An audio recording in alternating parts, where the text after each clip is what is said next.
Bueno, ¿qué tal si cerramos nuestros ojos y ponemos nuestro rostro en reverencia al Señor y ponemos nuestro corazón, sobre todo, en manos del Señor una vez más? Papito Dios, te damos gracias, Señor, por este tiempo, Señor, en el que como nos lo vienes repitiendo, Señor, desde que entramos, Señor, que abramos tu palabra, Señor, y allí vamos de seguro a encontrar buenas noticias, Señor amado. De seguro que las necesitamos, Padre, las seguiremos necesitando, Señor, hasta el día que partamos contigo, Señor, a la eternidad. Gracias, Señor.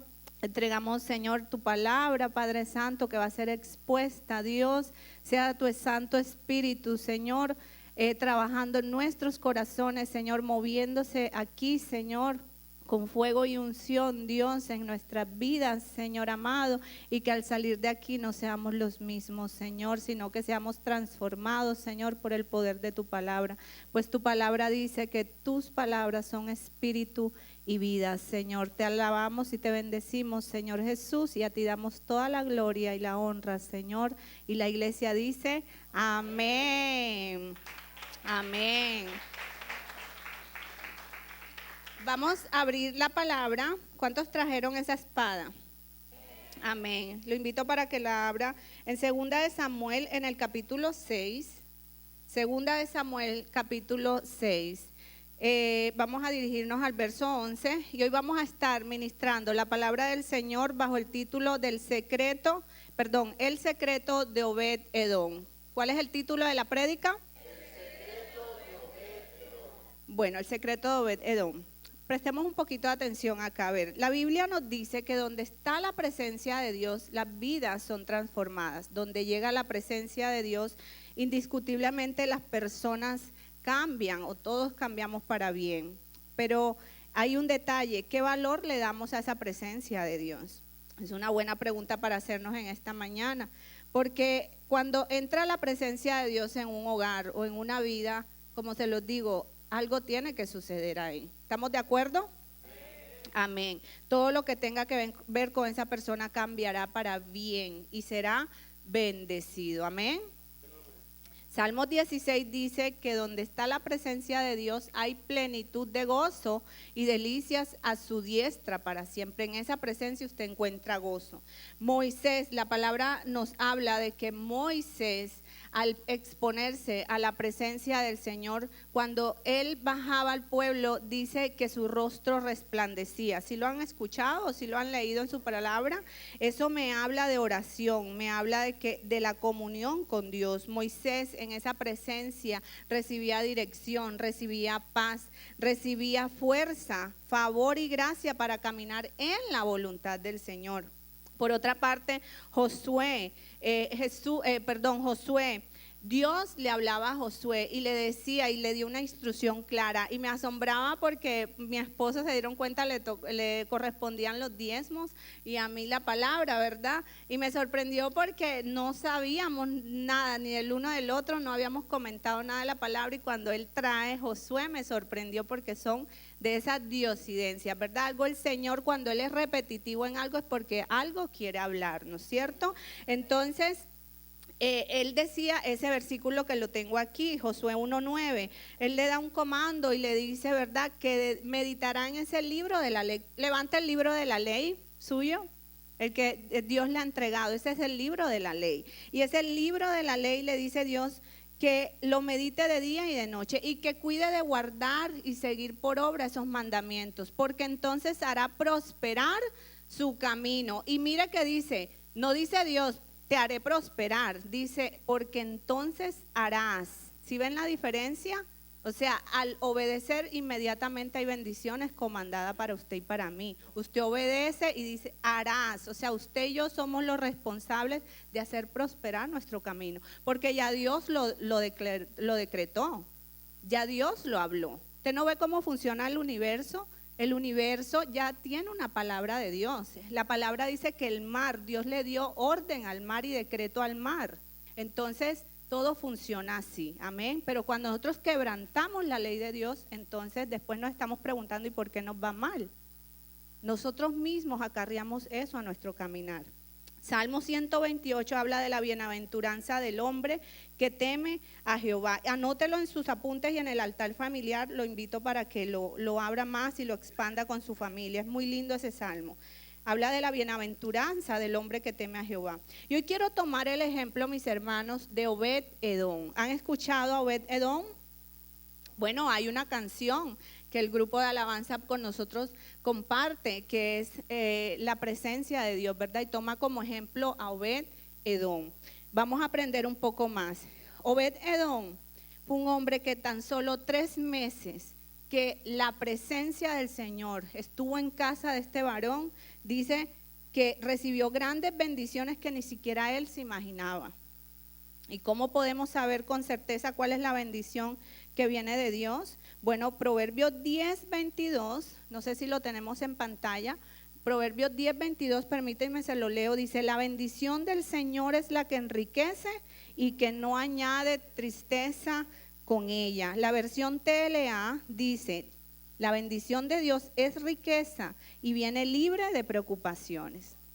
Entonces, ¿cómo podemos identificar si algo en nuestra vida o alguna posesión que tenemos es una bendición? Pues si no añade tristeza y eso es pleno, viene del Señor. Amén.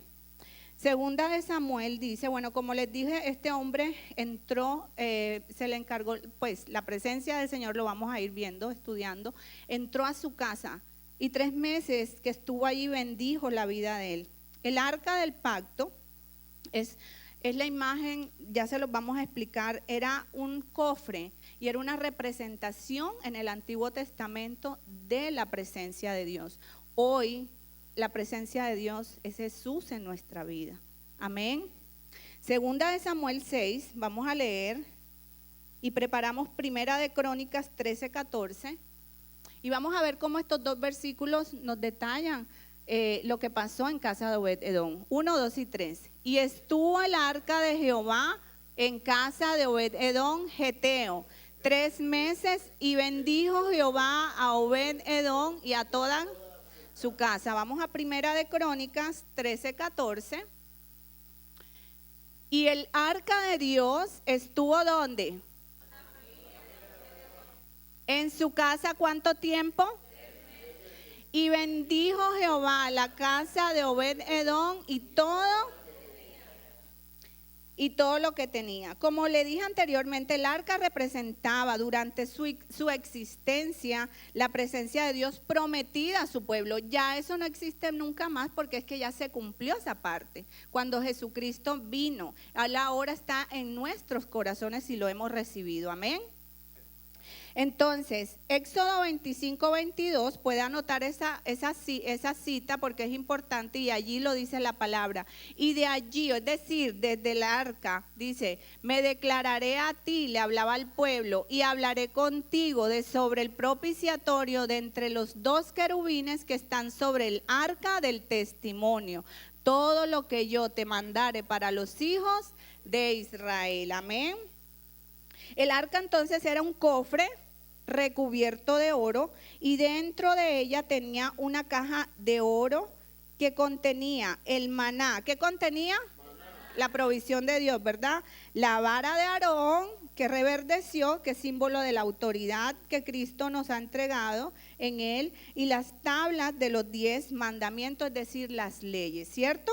¿Dónde estaban estas 3 cosas? A ver si están prestando atención. Dentro del arca, ¿cierto? Entonces, y el propiciatorio era una cubierta o tapa de oro con 2 querubines enfrente, al otro cubrían dicha tapa. Es decir, sobre esa tapa, el propiciatorio tapaba estas 3 cosas, ¿ok? Bueno, cuando Dios descendió, su gloria reposó ¿sobre dónde? Sobre ese propiciatorio, y que estaba entre los querubines. El arca era una imagen de la persona y obra salvadora de Cristo Jesús. Amén. Así que el arca era algo muy importante para el pueblo y sagrado, era muy valioso, como lo debe ser la presencia de Jesucristo en nuestra vida. Amén. ¿Qué valor tiene Jesús en su vida? Cuando el arca del pacto llegó, a casa de Obed-Edom, era la misma presencia de Dios visitando esa casa. ¿Se pueden imaginar? Pero el punto aquí es que esta misma arca estuvo en otras casas, que ya lo vamos a estudiar un poco. Estuvo en otras casas. Pero el punto aquí es que en estas casas que estuvo, el arca o la presencia de Dios no produjo lo mismo que pasó en casa de Obed-Edom. El efecto fue muy diferente. Esta arca o esta presencia en casa de Obed-Edom se convirtió en un testimonio y ejemplo para el pueblo, y que hasta el día de hoy es un ejemplo y testimonio para nuestras vidas, porque hoy estamos hablando de ello. Y también se convirtió en un ejemplo para el rey David, el hombre conforme al corazón de Dios. Así que vamos a hacer un recorrido por las casas donde estuvo esta arca, ¿ok? Vamos a estar muy atentos. El primer lugar donde llegó, donde pasó fue el arca, dice el número 1, el arca en la casa de Dagón. ¿Cómo se llama? El arca en la casa de Dagón. Y yo le invito para que vayamos a 1 de Samuel 3, 10 al 13. Perdón, 1 de Samuel 5, 1 al 7, perdón. 1 de Samuel 5, 1 al 7. Vamos a leer primeramente el 1 y el 2. Pero yo quiero allí que entremos en contexto, antes que entremos a esta historia. Y es que nada ni nadie toma a Dios por sorpresa, ni lo captura, ¿cierto que no? Leamos el verso 1 y el 2. Cuando los filisteos capturaron, encierre esa palabra por favor, capturaron el arca de Dios, la llevaron desde Benecer a Asdod. El verso 2 dice, y tomaron los filisteos el arca de Dios y la metieron en la casa. Paremos allí, señale la palabra casa. Mire que estaba en la casa de Dagón. Y le pusieron junto a Dagón. Dagón era la deidad de allí de los filisteos en ese entonces, ¿cierto? Era un ídolo. Ok, miren, ¿por qué les digo capturar? Entremos en contexto. Nadie captura a Dios, ¿cierto que no? Dios es soberano y es todopoderoso. Él permitió que los filisteos, gracias Juan, Él permitió que los filisteos tomaran el arca. De no ser así, no lo hubieran podido siquiera levantar porque era un cofre muy pesado. Y además era la presencia del Señor. No se trata de lo material, se trataba de la presencia del Señor, ¿ok? Él tenía un propósito y una razón. ¿Y por qué lo permitió? Pues porque Israel se había apartado de Dios. Por eso Él hizo esto. Entonces, durante la batalla en que el arca fue capturada por los filisteos, esta batalla tuvo lugar en el tiempo del sacerdote Elí. Anote ese nombre, Elí, como sumo sacerdote. Y esta cita se encuentra en 1 de Samuel 2, y ustedes lo pueden leer en casa. Los hijos de Elí eran malvados y eran muy carnales y profanaban las cosas de Dios. Y aunque Elí estaba casi ciego y ya viejo, él no ignoraba las muchas indiscreciones de sus hijos allí, pero no hizo nada para detenerlos. Y la situación empeoró, tanto que el pueblo empezó también a despreciar las ofrendas al Señor y del Señor. De más está decir que el Señor estaba contento. Estaba muy disgustado, ¿cierto? Entonces allí Dios levantó al profeta Samuel y empezó a llamar a Samuel desde muy pequeño. Y le contó su plan acerca de lo que él iba a hacer con la casa de Elí.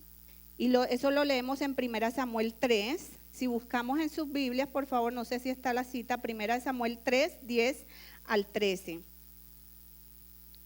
1 Samuel 3, 10 al 13. 1 Samuel 3, 10 al 13.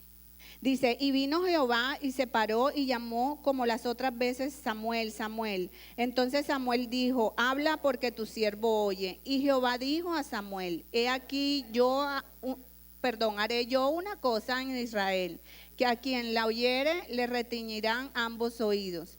Aquel día yo cumpliré contra Elí todas las cosas que te he dicho sobre ¿Sobre qué? Su casa. Encierre su palabra casa. Vean que se vuelve a repetir.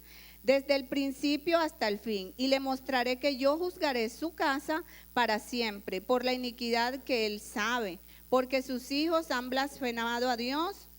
Él no los ha estorbado. Encierre la palabra estorbado. La importancia de estorbar a nuestros hijos. Amén. Aunque sean pequeños, debemos estorbar a nuestros hijos. ¿Y cómo se puede estorbar a nuestros hijos? Con la palabra de Dios. Es la única manera de estorbarlos, ¿verdad? ¿Cierto? Y dice que allí, lo que pasó allí, nosotros nos debe llevar que no debemos ser tolerantes y hacernos los de la vista gorda con nuestros hijos. No importa la edad que tengan, ¿cierto? Nuestro deber es estorbarlos. Amén. Entonces, esto sucedió allí, ¿verdad? Por esta razón, Dios allí en ese momento fue donde en esta batalla el arca fue capturada. Alguien corrió a Elí y le contó lo que había sucedido. En esta batalla murieron estos dos muchachos, Ofni se llama y Fines, ellos murieron. Y al recibir la noticia, vamos a 1 Samuel 4:18. Miren en qué le pasó. Dice, 1 Samuel 4:18. ¿Lo tenemos? Y 4:18. Y aconteció que cuando él hizo mención del arca de Dios, Elí cayó hacia atrás de la silla al lado de la puerta y se desnucó y murió, porque era hombre viejo y pesado y había juzgado a Israel 40 años. Pero miren lo que pasa, él no le pasa esto cuando él se entera que sus hijos murieron. Cuando él se cae es cuando le dicen que la presencia o el arca de Dios fue ¿qué? Capturada. En ese momento pasó eso. La casa de Elí, la importancia de estorbar a nuestros hijos, tener cuidado con el legalismo o con la mezcla de la ley y la gracia. Entonces ya vimos que el arca fue tomada. Volvamos a 1 Samuel 5, ¿ok? 1 Samuel 5. Dios tenía el propósito de mostrar su soberanía en esta historia, que es una representación de cuando los soldados fueron a arrestar a Jesús. ¿Se acuerdan de esa historia? Pues la vemos en Juan 18:4 al 6. Juan 18:4 al 6. Jesús sabía todo. Dice, en este momento fue el momento en que fueron a buscar a Jesús los soldados para arrestarlo. Es la misma imagen que estamos viendo, aparentemente capturado. Pero nadie puede capturar a Dios. Pero Jesús, sabiendo todas las cosas que le habían de sobrevenir, se adelantó y les dijo, ¿a quién buscáis? Le respondieron, a Jesús Nazareno. Jesús les dijo, yo soy. La Y de yo está en minúscula o mayúscula.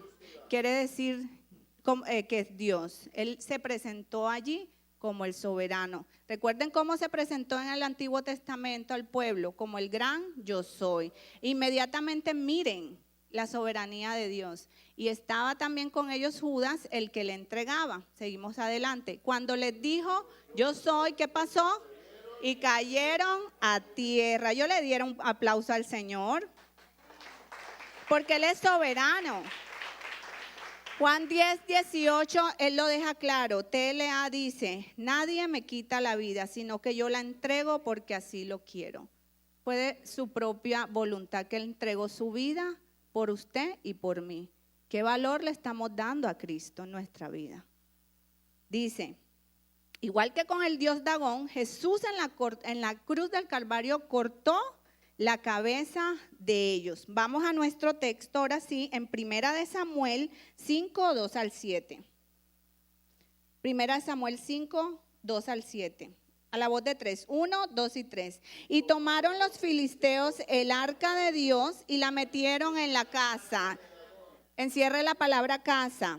De Dagón, y la pusieron junto a Dagón. Y cuando al siguiente día los de Asdod se levantaron de mañana, he aquí Dagón postrado en tierra delante del arca de Jehová. Y tomaron a Dagón y lo volvieron a su lugar. Paremos ahí. ¿Qué clase de Dios es este que lo tienen que estar cargando? ¿Qué clase de Dios es este? Y lo volvieron a su lugar. Primero lo decapitó, ¿verdad? Bueno, vamos para allá. Y volviéndose a levantar de mañana, el siguiente día, estamos en el verso 4, perdón. He aquí que Dagón había caído, ¿qué? En tierra delante de ¿quién? Del arca de Jehová. Y la cabeza de Dagón y las 2 palmas de sus manos estaban cortadas sobre el umbral, habiéndole quedado a Dagón, ¿qué? El tronco solamente. Por esta causa los sacerdotes de Dagón y todos los que entran en el templo de Dagón no pisan el umbral de Dagón hasta hoy. Y se agravó la mano de Jehová sobre ¿quiénes? E hirió con tumores en Asdod y en todo su territorio. Verso 7 dice, y viendo esto, los de Asdod, es decir, los habitantes, dijeron, no quede con nosotros el arca de Dios de Israel, porque su mano es dura sobre nosotros. Wow. Miren, esto es una representación de lo que pasó en la cruz del Calvario. Literalmente Jesucristo le cortó las manos a Satanás. Él no tiene poder contra nosotros. Nosotros luchamos con el enemigo que está vencido y no le podemos tener miedo porque él fue vencido, le cortó las manos, él no puede hacer. Claro, al usted y yo pecar deliberadamente, mejor dicho, sin saber que nosotros necesitamos la gracia del Señor cada día, le estamos dando licencia a Satanás para que entonces él sí tenga autoridad. Pero en realidad nosotros debemos de saber que él le cortó sus manos y la cabeza también, que es símbolo de la inteligencia. Todo lo que Satanás maquine contra nosotros no le va a funcionar mientras nosotros sepamos quién somos en Dios. Amén. El verso 6 dice que se agravó la mano de Jehová contra estas personas. ¿Qué buscaron hacer ellos? Devolver el arca, ¿cierto? Tuvieron miedo, sí, pero se devolvieron, ¿cierto? Quisieron buscar y deshacerse del arca. Eso lo vamos a estudiar. Vamos entonces, dice, 1 Samuel 6:6, lo anotan y lo vamos preparando. ¿Qué hicieron estas personas, estos habitantes? Ellos consultaron a adivinos para saber qué hacer con el arca del pacto. Ellos confesaron que Dios es Dios todopoderoso, sin embargo, no le adoraron. Vamos a leerlo en 1 Samuel 6:6, por favor. 1, 2 y 3.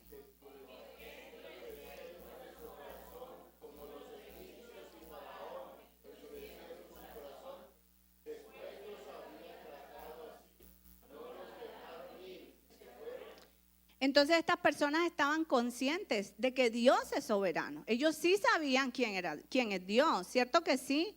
¿Por qué? Porque están citando lo que Dios hizo con los egipcios. Están citando lo que pasó con Faraón cuando él endureció su corazón. Entonces ellos sí sabían perfectamente la autoridad de Dios y que Dios es sobre de todos los dioses, ¿cierto?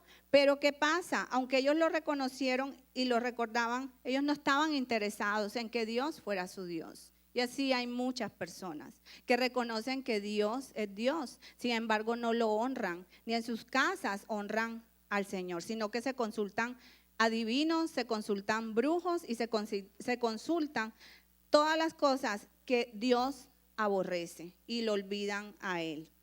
Estas casas donde la idolatría y el corazón duro puede más en ellos. Y simplemente dicen, sí, Dios, y lo tienen en la boca apenas. Sin embargo, sus casas son casas paganas.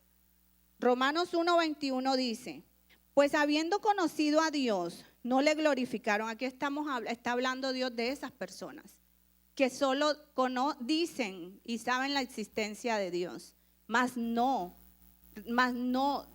el Señor no es el Señor de sus casas.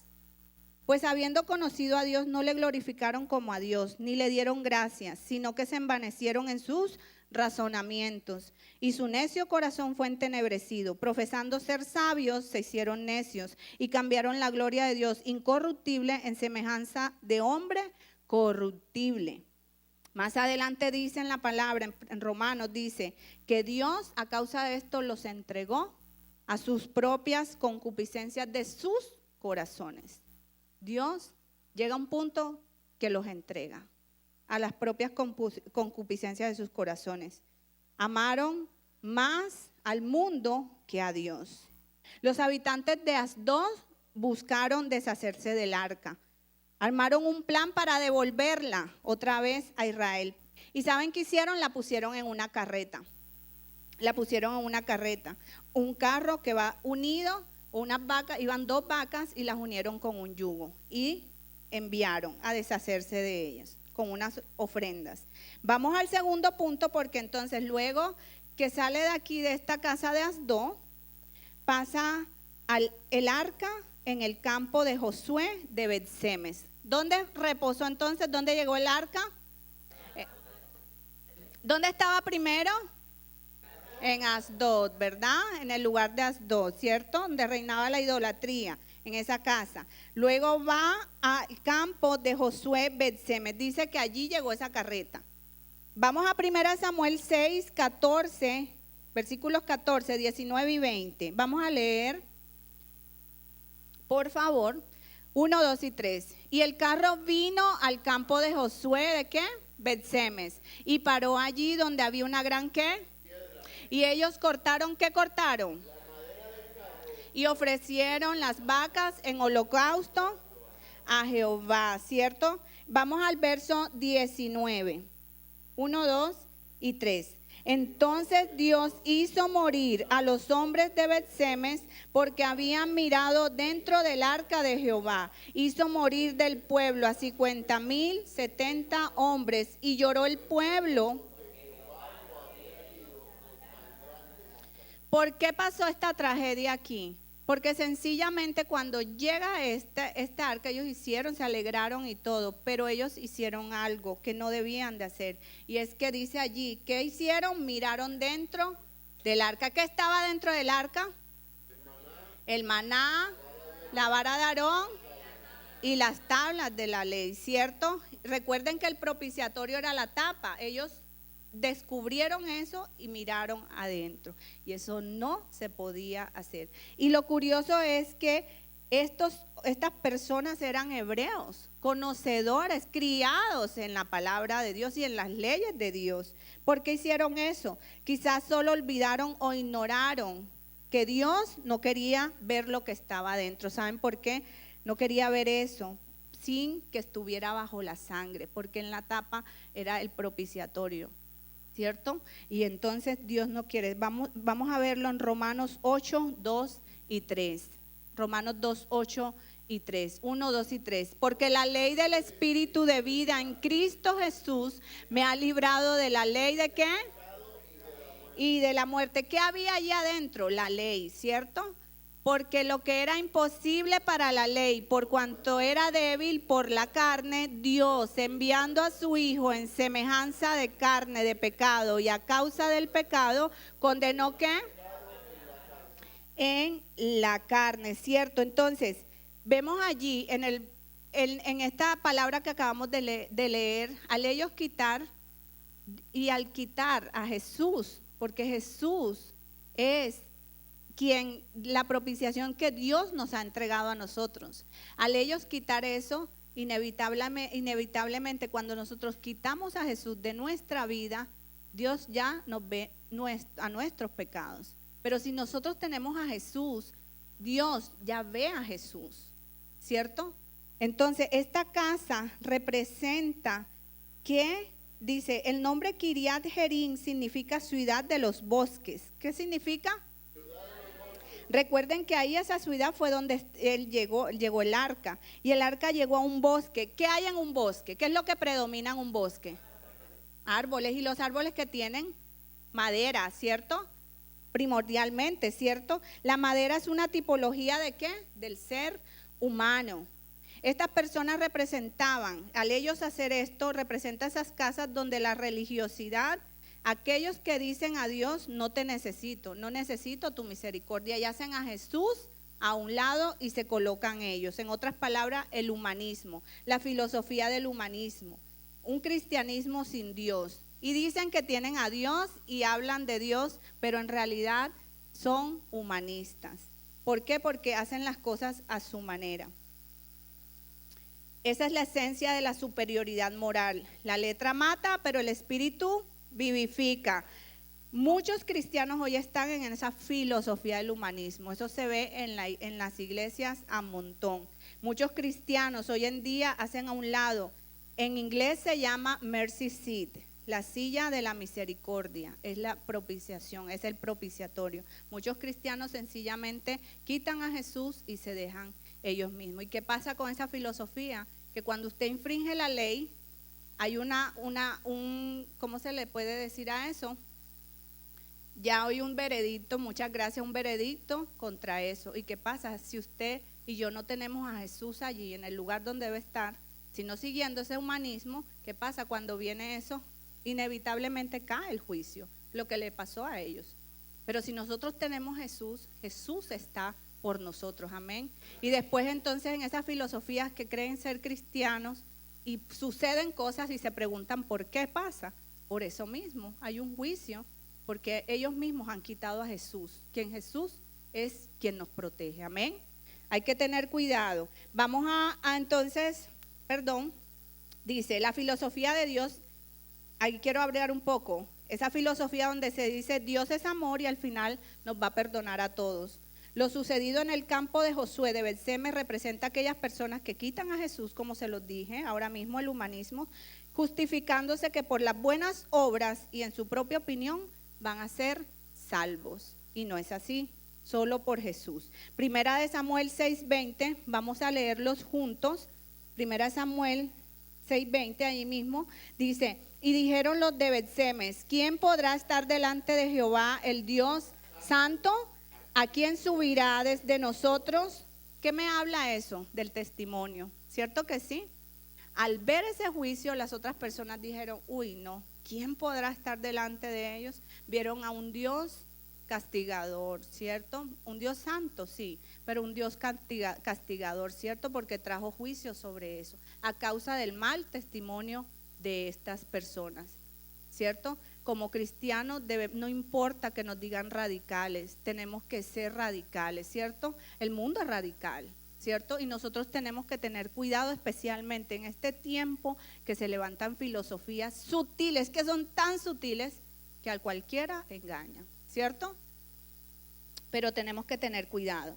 Dice, habla del testimonio a los demás. Los demás van a ver a Dios a través de tu testimonio y de los frutos basados en tu carácter. No deseaban una relación con Dios, vieron a un Dios castigador que nadie, ¿qué diferencia con Obed-Edom cuando lo leíamos, cierto? Dice que cuando la gente vio lo que había pasado con Obed-Edom, se alegraban, ¿cierto? Él se convirtió en un testimonio y vieron a un Dios bueno, al Dios bueno, porque Dios es bueno. Pero sin embargo en esta casa no pasó así, a causa del mal testimonio de estas personas, ¿cierto?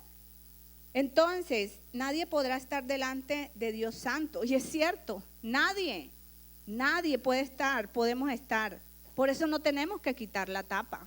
Por eso no tenemos que quitar a Jesús de un lado de nuestras vidas. Amén. La ley protege, porque véalo, en las leyes naturales, si usted se pasa un semáforo en rojo, ¿qué pasa? ¿Qué puede pasar allí? Choca, ¿verdad? Un accidente. Entonces la ley no hace para castigarnos. La ley con Jesucristo nos hace para protegernos, ¿cierto? Amén. Denle un aplauso al Señor porque veo algunos que se me están durmiendo. Amén.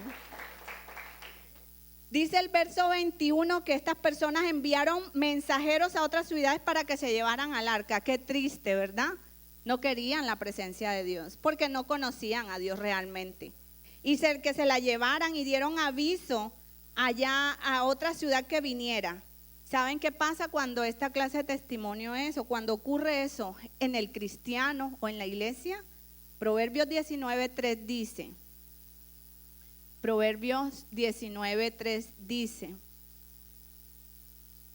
Proverbios 19:3 la insensatez del hombre, vamos a leerlo, 1, 2 y 3, la insensatez del hombre tuerce su camino. Qué verdad, ¿cierto? La insensatez del hombre tuerce su camino y luego contra Jehová se irrita su corazón. Y eso fue lo que pasó allí. Lo sacaron porque pensaban que Jehová Dios era el causante de sus males. Y no era así. Bueno, vamos a ver el tercer punto, que es el arca en casa de Abinadab. ¿De dónde? Abinadab, ¿cierto? Vamos a 1 Samuel 7, 1 al 2. 1 Samuel 7, 1 al 2. Entonces, ya estaba, vamos a recorrer. Primero, ¿dónde estuvo? En Asdod, ¿verdad? ¿Cierto? Luego, ¿en dónde? En el campo, ¿de qué? De Bet-Semes. Y ahora el arca en la casa de Abinadab. 1 Samuel 7, 1, 2 dice, vinieron los de Kiriat Jearim, llevaron el arca de Jehová y la pusieron ¿dónde?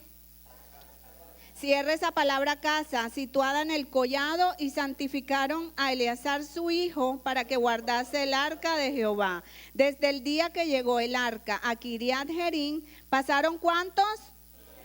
¿Cuántos exactamente? Cierra esa palabra. Y toda la casa de Israel lamentaba en pos de Jehová. ¿Cuántos años duró? ¿Y cuántos duró en casa de Obed-Edom? 3 meses. La diferencia es bastante, ¿verdad? ¿Cuál fueron? Dice aquí que la gente en la casa de Israel se lamentaba cuando esta arca estaba allí. O sea, no había testimonio, sino malas noticias.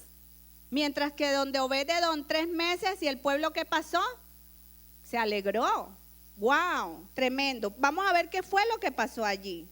El arca permaneció 20 años en esta casa y no pasó nada. Bueno, al menos la Biblia no cuenta nada de eso. Pero sí nos dice algo más adelante. El arca en casa de Obed-Edom fue tan bendecida y dice que David quiso regresar el arca de vuelta a Jerusalén. ¿Cuándo pasa esto? Bueno, sabíamos que David era un hombre conforme al corazón de Dios, ¿cierto que sí? El Salmo 132, o sea, en ese momento que se llegaron noticias que el arca estaba ahí, David escuchó. Y en ese momento él deseaba, él tenía el corazón correcto, David amaba mucho al Señor, ¿cierto? Pero es que a veces el amar no es suficiente, tiene que haber una obediencia. Y David aprendió algo bien tremendo en esta historia. El Salmo 132, si usted lo busca, ya, anótelo, pero en el verso 6 dice, lo escribió David con ese deseo de traer esa casa, y dice, esa arca, dice, lo hallamos en el campo del bosque, en la casa de Kiriat Jearim, ¿verdad? Donde era un bosque, refiriéndose a él. Pero David aprendió, o iba a aprender de todo esto, que no solo bastan las buenas intenciones. Podemos tener muchas buenas intenciones y podemos amar al Señor, claro que sí. Muchos de nosotros amamos al Señor sinceramente. Hemos reconocido que sin Él somos nada, pero las buenas intenciones no son suficientes en la vida del cristiano. Debe haber obediencia. Amén. Y eso es lo que aprendió David, porque si no va a haber consecuencias. Segunda de Samuel 6, 2 al 8. Vamos a Segunda de Samuel 6, 2 al 8. Dice, y se levantó David y partió de Bala. Recuerden que David iba a buscar el arca, ¿cierto? Aquí está relatándolo. Con todo quien, el pueblo, que tenía consigo para hacer pasar de allí el arca de Dios, sobre la cual era invocado el nombre de Jehová de los ejércitos que mora. Entonces él fue con todo el pueblo, le dijeron que estaba allí en esta casa y él quiso ir. Verso 3 dice, pusieron el arca sobre un carro nuevo. ¿Quiénes habían hecho eso anteriormente? Los de Asdod. ¿Cierto que sí? Ellos lo habían puesto en un carro. Y así mismo estaba actuando David. Primer error, ¿cierto? Porque esa no era la orden del Señor. Y la llevaron de la casa de Abinadab, que estaba ¿en dónde? En el collado. Y Usa y Ahío, encierren esas palabras, hijos de Abinadab, guiaban el carro nuevo. Porque ellos, si recuerden que donde leímos cuando llegó allí, ¿a quién santificaron? A otro hijo, Eleazar, ¿verdad? Porque ellos estaban llevando eso delante. Otro error, ¿cierto? Y David, verso 5 dice, y David y toda la casa de Israel danzaban delante de ¿quién? Con toda clase de instrumentos de madera, de haya, con arpas, ¿qué más? y címbalos, ¿verdad? Muy bien, sigamos adelante. El verso 6 dice, cuando llegaron a la era de Nacón, presten atención aquí, Usa extendió su mano al arca de Dios y la que, porque los bueyes tropezaban. ¿Y qué pasó? El furor de Jehová se encendió contra Usa y lo hirió allí Dios por aquella que, y cayó allí que, junto, y se entristeció David por haber herido Jehová a Usa, y fue llamado aquel lugar Perez Usa hasta hoy. Y temiendo, cierren esa palabra, David tuvo miedo a Jehová, dice, aquel día dijo, ¿cómo ha de venir a mí el arca de Jehová? Wow, el hombre tras el corazón del Señor. De modo que David, verso 10, no quiso traer para sí el arca de Jehová a la ciudad de David y la hizo llevar David, encierre esa palabra que sigue, a casa de Obed Edom, y encierre la palabra Geteo y colóquele ahí al frente a Geteo, colóquele gentil, gentil, es decir, que no era hebreo, gentil, ¿cierto? Vamos ahí terminamos, ok. Cuando llegó el arca a esta casa, debía de haber sido un niño Usa, ¿cierto? Cuando el arca, porque dice que duró 20 años, y estamos hablando que ellos iban llevando el arca, ya eran unos muchachos, ¿cierto que sí? Entonces, esta arca, la presencia de Dios, llegó a esta casa cuando Usa era un niño, crecieron viendo el arca, crecieron viéndola siempre, pero quizás esto se le volvió una simple costumbre. El arca no fue más que un mueble porque no transportaron el arca como Dios lo había dicho. Si ellos sabían, por los libros anteriores usted debe oír en la Torá, ellos sabían, y era una ley que se les enseñaba desde pequeños, la manera como tenían que transportar el arca. Y podemos haber crecido en las cosas de Dios, pero quizás ha habido una familiarización, el peligro de la familiarización.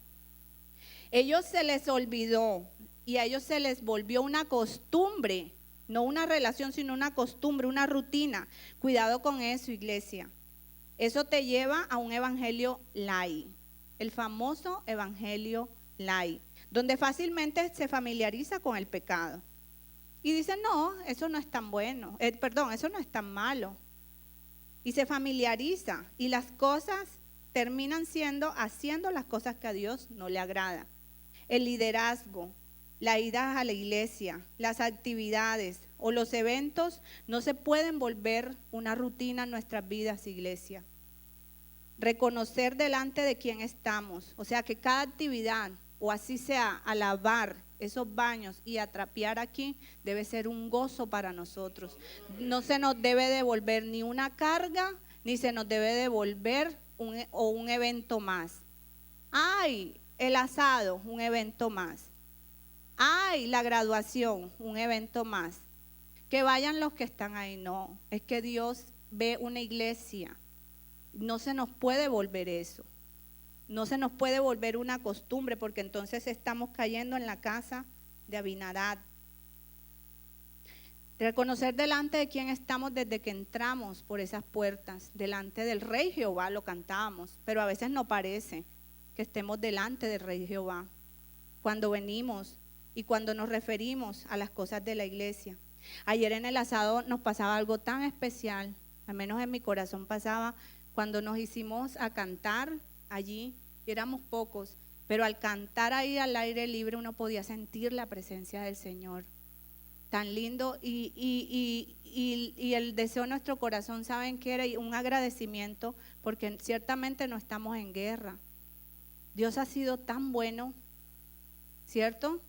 No quiere decir que no sea bueno con los que están, porque allá la gracia, quizás si nosotros estuviéramos allá no aguantáramos, y Él sabrá por qué nos tiene aquí. Así que nos debemos de dar por bien servidos, y que los eventos y las cosas donde tenemos que estar, lo hagamos para el Señor.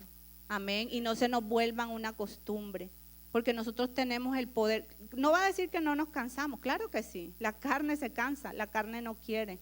Pero es que nosotros no vivimos por la carne, vivimos por el Espíritu. ¿Sabe qué se me quedó grabado a mí?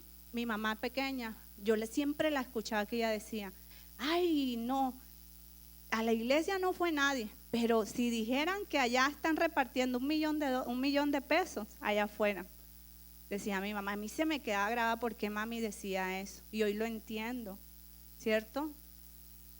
Y ella se cansaba, y ella tenía hijos y tenía todo, pero ella era en la iglesia. Y no era una religiosidad, se los puedo decir que no era una religiosidad. Ella sabía que iba por el Señor, amén. Así que las cosas de la iglesia no se nos pueden volver una religiosidad, sino un amor profundo por el Señor. Hay un libro que me leí hace mucho tiempo, se llama Cómo ser una María en un mundo de Marta, porque ciertamente estamos tan ocupados, todos tenemos ocupaciones. Y va a ser así siempre, pero podemos ser una María en un mundo de Martas, te lo recomiendo. Volvemos a nuestra historia. USA significa mi fuerza, eso significa el nombre USA. Dios no necesita nuestra ayuda, a veces queremos ayudar a Dios, somos nosotros los que necesitamos su ayuda. Pesa todo lo que queremos administrar, como se los digo. ¿Qué peso ha puesto Dios en tus manos? ¿Qué te han cargado? ¿Tus hijos? ¿Tu familia? ¿Tu trabajo? Ciertamente a veces pesa, ¿cierto que sí? Y no sabemos cómo hacerlo. Pero por eso necesitamos no ser unos USA con nuestra fuerza. Necesitamos a Dios, amén, a Jesús. El arca pesaba, por eso, debido a sus materiales, más ese camino rocoso e empinado. Por eso los bueyes tropezaban. Sin embargo, la orden de Dios no fue nunca que la llevaron ellos, como la orden de Dios no ha sido nunca que hagamos las cosas por nuestra fuerza, sino que los hombres llevaran en las varas. Y esto me recuerda donde Jesús dijo, mi yugo es fácil y ligera mi carga. ¿Cierto que sí? ¿Que hace un yugo?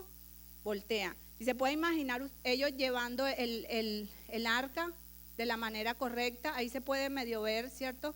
Los hombres, los sacerdotes la llevaban por las varas. Entonces, si la presencia de Dios les decía que corrieran, ellos tenían, porque era por aquí, ¿cierto que sí? Dirigirse a donde Dios les decía que dijera. Así mismo tenemos que ser nosotros, ¿cierto?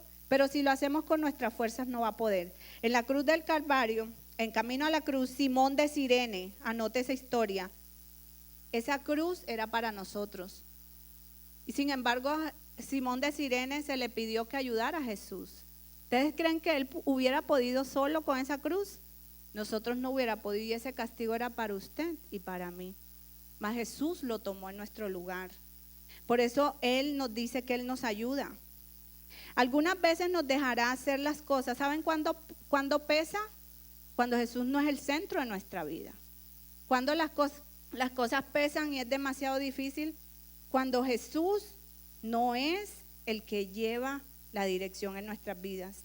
Algunas veces Dios nos va a dejar hacer las cosas a nuestro parecer, pero las consecuencias de ello van a ser que nosotros tenemos o que madurar y crecer. En la vida de fe no cuentan solo las intenciones, sino la obediencia, sobre todo en las cosas santas. Debemos hacer las cosas como Dios manda. Usa tenía buenas intenciones, claro que sí, hacia el arca, porque el arca se estaba cayendo por el camino pedregoso.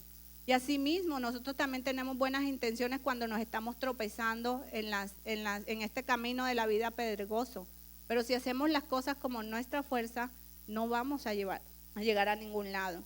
Usa tenía un buen corazón, como también lo tenía David, pero él debía haber revisado la palabra correctamente. Y David permitió esto, que el arca se transportara de la manera incorrecta y tuvo consecuencias. Él debió de escudriñar las palabras. Amén. Vamos al cuarto punto.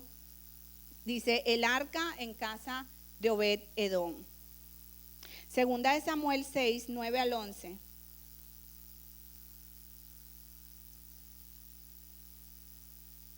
Perdón, Primera de Samuel.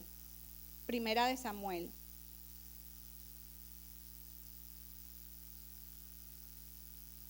Primera de Samuel 6.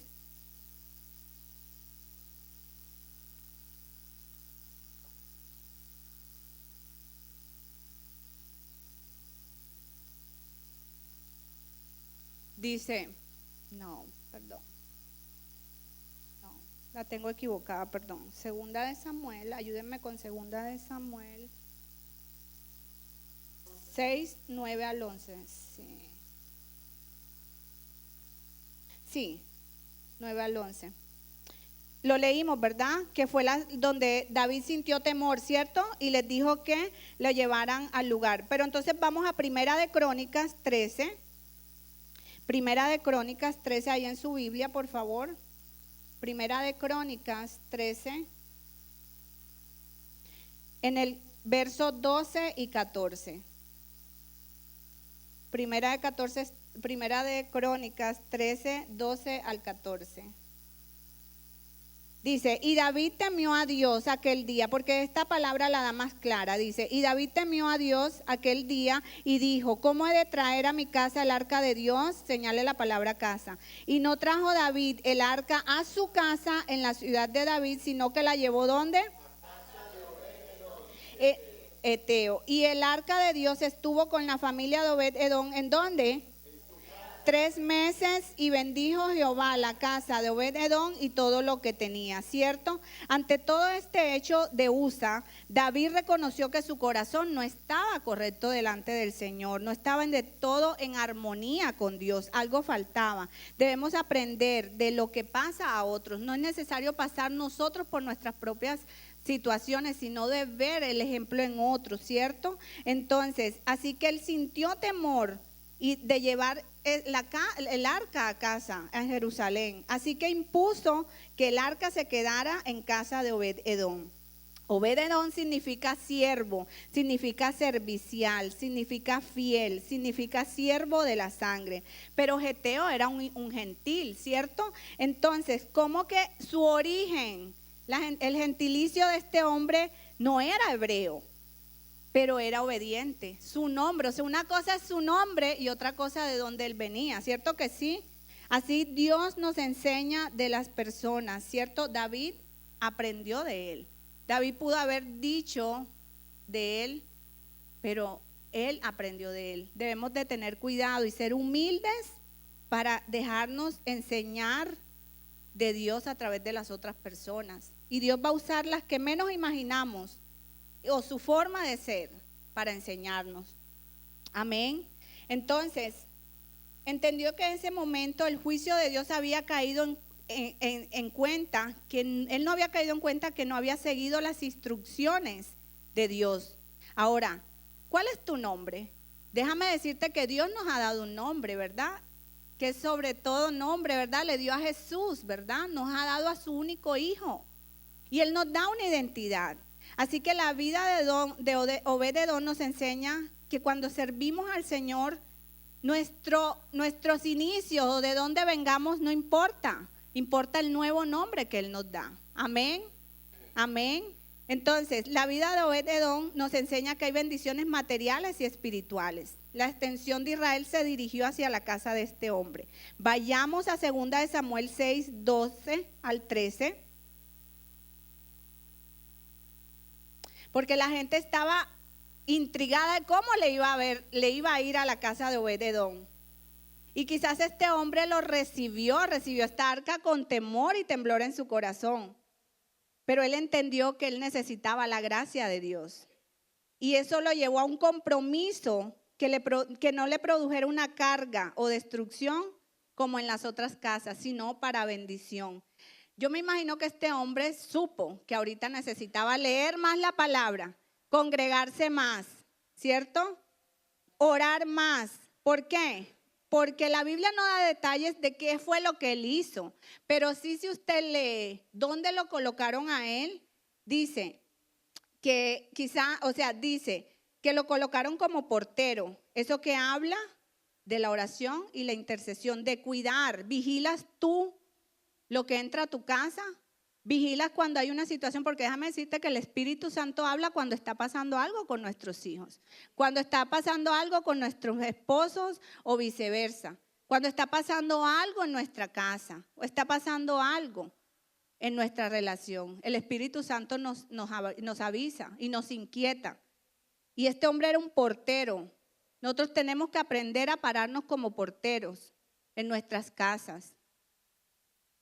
Se me levantó una situación hace poco y recuerdo que alrededor de las 2, 3 de la mañana siempre me despertaba y sentí que era Dios inquietándome. Y me paré como esa portera y hablamos con mi esposo y empezamos a hacer intercesión y a vigilar qué era lo que Dios quería con nosotros en nuestro hogar.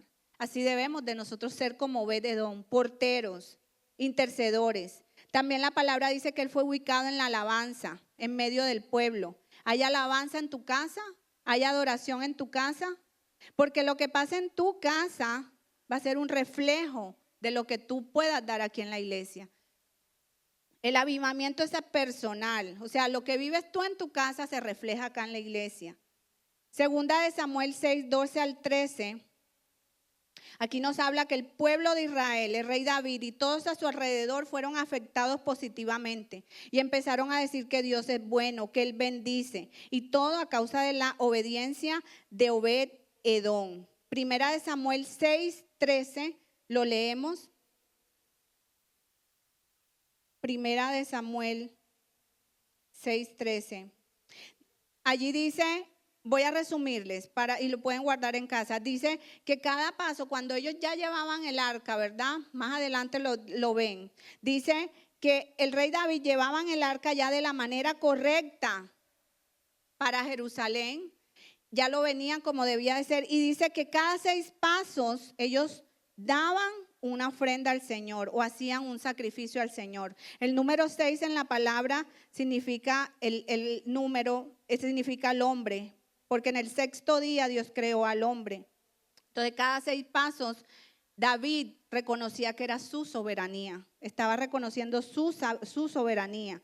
Luego también reconocía que no era una costumbre y sus buenas intenciones no valían, sino la fe y la obediencia. David aprendió mucho de los errores. Anota esta cita, Primera de Crónicas 15, 1 al 2. Entendió que el arca debía ser llevado solo en los hombros de los levitas. Esto lo aprendió David. Antes, ¿cómo la llevaban? Con los bueyes, ¿verdad? Y ahorita la trajeron de manera correcta, ¿cierto? Y aprendió esto. Y esa lo puede ver en Primera de Crónicas 15, del 11 al 12. Él dice allí que escogió las personas asignadas, los levitas.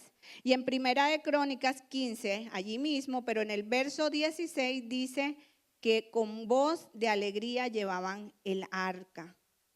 ¡Wow! Y antes, si usted lee, la llevaba el pueblo en su propia fuerza. Y también dice algo muy curioso, y era que David esta vez vistió un efod. Se vistió de la manera correcta. Terminamos con este versículo. Primera de Crónicas 26, 4 al 8. Primera de Crónicas 26, 4 al 8. Porque este hombre afectó poderosamente a toda su generación. 1, 2 y 3. Los hijos de Obed-Edom, Semaías y el primogénito, Sosabad, el segundo Joa, el tercero, el cuarto Sacar, el quinto Natanael, el sexto Amiel, el séptimo Isacar, el octavo había bendecido a Obed-Edom. También de Semaías su hijo nacieron ¿qué? Hijos que fueron señores sobre la casa de sus padres, porque eran varones valerosos y esforzados. Los hijos de Semaías, Onni, Rafael, Obed, el Sabat y sus hermanos, que eran asimismo Eliud y Sec. El último versículo dice, todos estos de los hijos de Obed-Edom, ellos con sus hijos y sus hermanos, hombres robustos y fuertes para el servicio, 62 de Obed-Edom. Yo le invito para que se coloque de pie. Hemos terminado la